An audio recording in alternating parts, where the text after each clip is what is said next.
Welcome to baby fit vlog. இன்னைக்கு வந்து என்னன்னா எங்க மாமா இது சர்ப்ரைஸா gift கொடுத்தாங்க.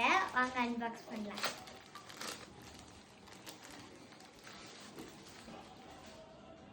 டி-ஷர்ட் என்னது நினைக்கு விஜய் படம் ஓடுது. வாவ்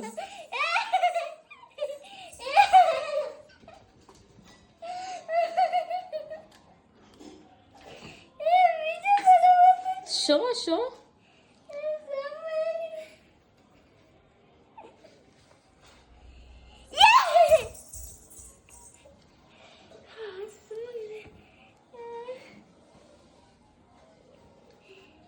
யாரெல்லாம் விஜய் ஃபேன் கீழே கமெண்ட் பண்ணுங்க. எனக்கு இது ரொம்ப பிடிச்சிருக்குது. தேங்க்ஸ் மாமா. Thank you very much. I am Thalapathy fan. என்னது? ஓகே, இந்த வீடியோ பிடிச்சிருந்தா லைக் பண்ணுங்க, ஷேர் பண்ணுங்க, மறக்காம சப்ஸ்கிரைப் பண்ணுங்க. பை.